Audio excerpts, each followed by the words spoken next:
মাছ বিক্রি করে বাড়ির পথে হাঁটছি আমি আর বাবলু। আমি করিম হোসেন, পেশায় একজন জেলে। মাছ ধরে মাছ বিক্রি করে আমার সংসার চলে। আজ সব মাছ বিক্রি করতে করতে প্রায় সন্ধ্যা হয়ে গেছে। অন্যদিন মাছ বেশি থাকলে বাড়ি ফিরতে আরও অনেক রাত হয়। বাবুল আমার থেকে 2 বছরের ছোট। সেও আমার মতো মাছ ধরে হাটে নিয়ে গিয়ে বিক্রি করে। একই পাড়ায় আমাদের বাড়ি, তাই প্রায়ই আমরা হাট থেকে একসাথে বাড়ি ফিরি, একসাথে নদীতে মাছ ধরতে যাই। আজ কেমন বেচা কিনা করলে করিম ভাই? আর বলিস না, মাছ যা ধরেছিলাম সব বিক্রি হয়ে গেছে। গতকাল রাতে বেশি মাছ পাইনি। আমারও একই অবস্থা। অন্যরা ভালোই রোজগার করেছে। কাল রাতে বেশি মাছ ধরলে সব বিক্রি হয়ে যেত। হাটের অবস্থা আজ রমরমা ছিল। আমারও তাই মনটা খারাপ। অন্যদিন বেশি মাছ পেলে মাছ বিক্রি হয় না, আজ কম মাছ থাকায় মাছের চাহিদা আবার বেড়ে গিয়েছিল। ঠিকই বলেছ ভাই। আজ রাতে মাছ ধরতে যাবে? তুমি কি বলো করিম ভাই? মাছ তো ধরতেই হবে, না হলে কাল হাটে বেচবো কি? কিন্তু আমি ভাবছি অন্য কথা। আকাশের অবস্থা ভালো না, কাল বৈশাখী ঝড় হওয়ার সম্ভাবনা আছে। তাহলে তো ভালোই হয়, কাল বৈশাখীর রাতে বেশি মাছ পাওয়া যাবে। ঠিক আছে, তাহলে রাতে দেখা হবে। আমি বাবলুর কথায় রাজি হয়ে গেলাম। হাতের অবস্থা ভালো না। আজ রাতেও যদি মাছ না ধরি তাহলে 2 দিন পর পুরো পরিবারকে না খেয়ে থাকতে হবে। আমরা গরিব মানুষ, দিন এনে দিন খাই। তারপরও বউয়ের কথায় সামান্য কিছু সঞ্চয় করার চেষ্টা করি। সেই টাকায় 2টা দিন কোনো রকম চলতে পারবো, কিন্তু তারপরে থাকতে হবে অনাহারে। যেহেতু বৈশাখ মাস চলছে, 2 দিন পরে বেচা বিক্রি বন্ধ হয়ে যাবে। ঝড়ের কারণে মানুষ হাটে আসতে পারবে না, তখন ঘরবন্দি অবস্থায় থাকতে হবে। তাই যা বিক্রি করার আজকালকের মধ্যেই করতে হবে। এরপর হাট বন্ধ থাকবে, লোকজন বাড়ি থেকে আর বেরোবে না। বাবলুর সাথে এই কালবৈশাখীর ঝড় নিয়ে গল্প করতে করতে আমি বাড়ি চলে এলাম।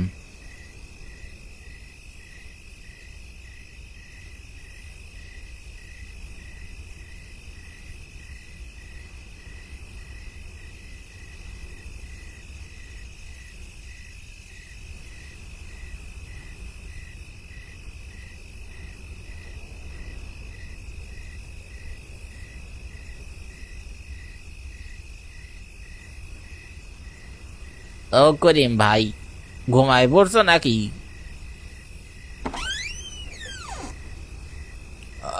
না, ঘুমাই নাই, তোমার অপেক্ষা করতেছিলাম। তাড়াতাড়ি চলো, বৃষ্টি হওয়ার আগেই যেন মাছগুলা বাড়ি নিয়ে আসতে পারি। আমারও একই কথা, চল।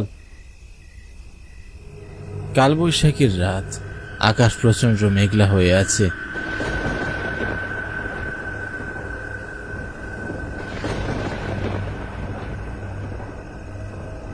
নিস্তব্ধ এই রাতের বেলায় ঝিঝি পোকাদের ডাক আর মাঝে মাঝে শিয়ালের হাঁক ডাক শোনা যাচ্ছে। ঠান্ডা বাতাস হওয়ার কারণে একটু শীত শীত লাগছে। অন্যদিন এই রাতের বেলা একা নদীতে মাছ ধরতে গেলে ভয় ভয় করত। 2 জন থাকায় আমরা বেশ গল্প করতে করতেই নদীর ঘাটে রওনা হলাম। বাড়ির থেকে স্বর্ণলতা নদীতে পায়ে হেঁটে গেলে 15 মিনিটের মতো সময় লাগে। আমরা 2 জনে নদীর ঘাটে এসে পৌঁছালাম।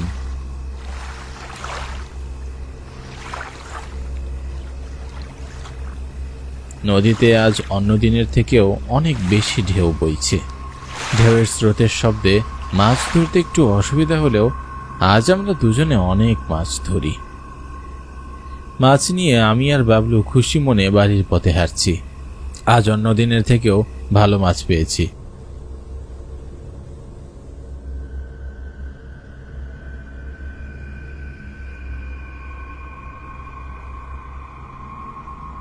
দুজনে 2টা মাছের ঝুড়ি হাতে নিয়ে হাঁটছি। দেখেছো করিম ভাই, বলেছিলাম না আজকের রাতে আমরা মাছ বেশি পাবো? হ্যাঁ, তোর কথাই তো ঠিক। এই মাছ বিক্রি করলে আমরা অনেক টাকা পাবো। ঠিক বলেছ করিম ভাইয়া। আমরা এখন একটা কবরস্থানের পাশ দিয়ে যাচ্ছি।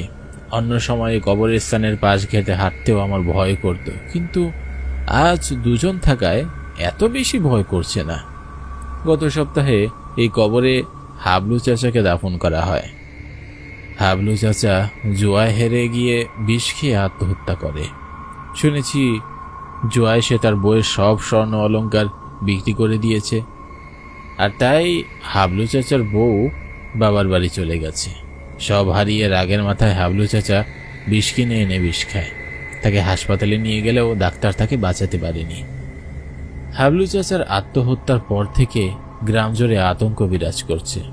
অনেকে নাকি হাবলু চাচাকে কবরস্থানের সামনে দেখেছে।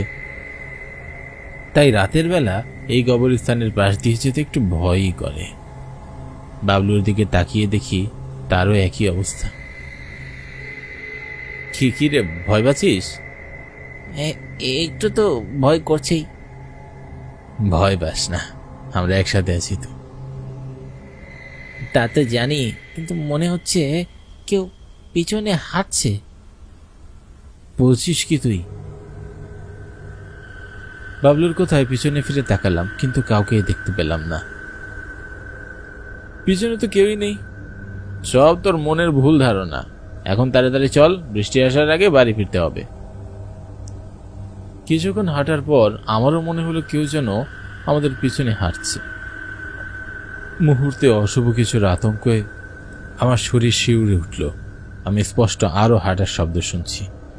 আমি বাবলুকে তাড়া দিতে লাগলাম তাড়াতাড়ি হাঁটার জন্য।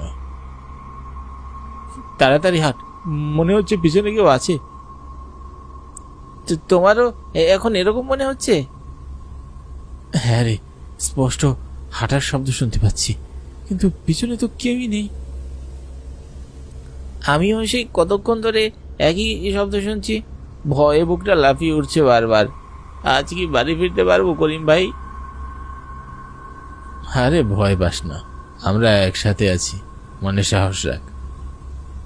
বাবলুকে অভয় দিচ্ছি ঠিকই, কিন্তু আমি নিজেও ওর থেকে বেশি ভয় পাচ্ছি। পিছনে কেউই নেই, অথচ মানুষের হাঁটার শব্দ।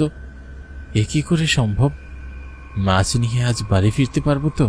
হাঁটতে গিয়ে হঠাৎ বাবলুর পা পিছলে যায়। ওরে বাবা রে! বৃষ্টিতে রাস্তাঘাট পিচ্ছিল হয়ে আছে। বাবলুকে তাড়াতাড়ি হাঁটতে বলায় বাবলু পা পিছলে মাটিতে পড়ে যায়। মাটিতে কিছু উপরে থাকতে দেখলাম। এগুলো রক্ত না? হ্যাঁ, রক্তই তো, কিন্তু কি সর্বনাশ, এখানে রক্ত এসলো কোত্থেকে? রক্ত দেখে আমার সারা শরীর শিউরে ওঠে। বাবলুর দিকে তাকিয়ে দেখি সে এক দৃষ্টিতে মাছের ঝুড়ির দিকে তাকিয়ে আছে। তাড়াতাড়ি চল এখান থেকে, আমার এই জায়গাটা একদমই সুবিধা লাগছে না। বাবলু আমার কথাই শুনে না। এদিকে বৃষ্টি শুরু হয়ে গেছে।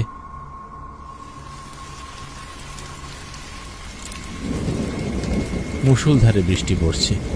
তাড়াতাড়ি চল, আমার মনে হয় আমরা খারাপ কিছু নজরে পড়ে গেছি। তাড়াতাড়ি না গেলে আর রক্ষে নেই। আমি বাবলুকে অনেক বোঝানোর পরেও সে এক পাও নড়ছে না। ঠিক আছে, তুই থাক তাহলে, আমি যাই।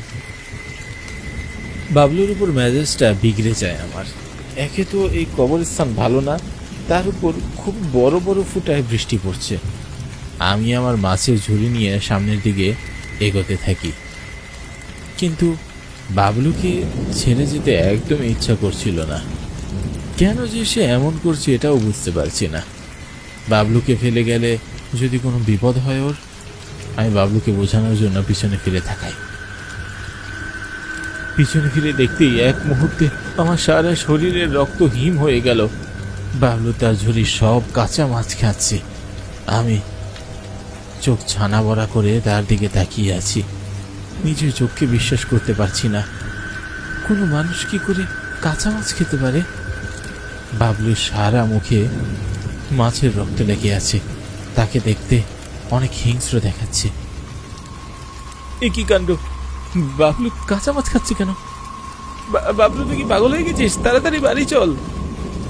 আমি বাবলুর দিকে এগিয়ে যাব, ঠিক সেই মুহূর্তে বাবলু ভয়ঙ্কর এক চেহারা ধারণ করে, তার চোখ লাল বর্ণ করে, মুখে কাঁচা মাছের রক্ত লেগে আছে, চোখ জল করছে। কিছুতেই ভাবলু না, তাহলে বাবলু কোথায় গেল? আমি আশেপাশে বাবলুকে খুঁজতে গেলাম।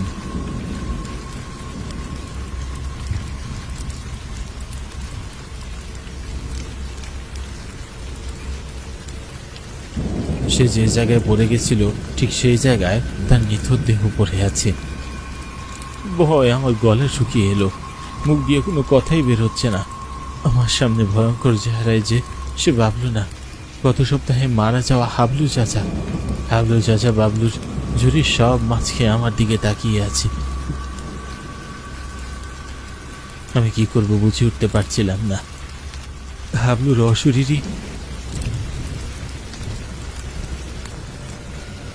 আমার দিকে এগিয়ে আসতে আমি মাছের ঝুড়ি ফেলে দৌড়ে পালাই। জীবনে এই প্রথম অশরীরী দেখছি। লোকমুখে যা শুনেছি তাহলে মিথ্যে নয়। হাবলু চাচার অশরীরী এখনো এই কবরস্থানে ঘুরে বেড়ায়। দৌড়াতে দৌড়াতে বাড়ির উঠানের সামনে এসে জ্ঞান হারাই। তারপর আর কিছু মনে নেই আমার।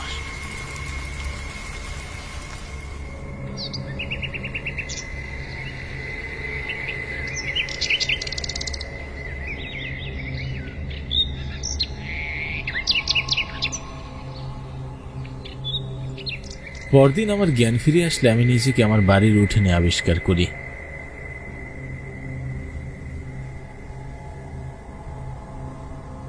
আমার আত্মীয় স্বজনরা আমাকে ঘিরে রয়েছে, তাদের রাতের সব ঘটনা খুলে বলি।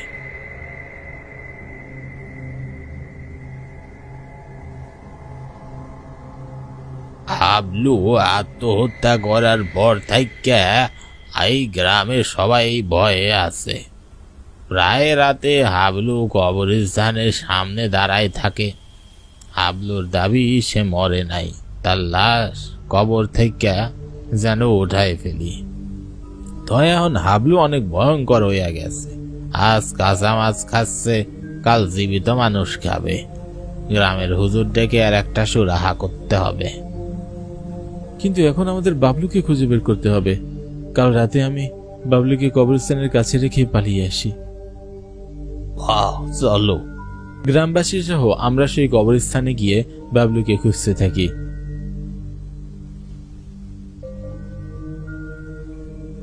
বাবলু ঠিক আগের জায়গায় পড়ে আছে। গ্রামবাসীরা বাবলুকে ধরে বাড়ি নিয়ে যায়। দীর্ঘ 3 ঘন্টা পর বাবলুর জ্ঞান ফিরে, কিন্তু জ্ঞান ফিরলেও সে খুবই অসুস্থ হয়ে পড়ে। প্রচন্ড জ্বর আর বমি হয় তার।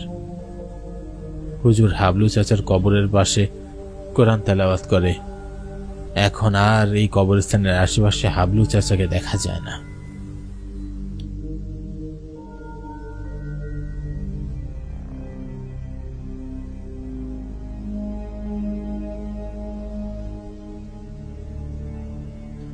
এই ঘটনার অনেকদিন পর আমি আর বাবলু আজ হাটে যাচ্ছি মাছ বেচতে।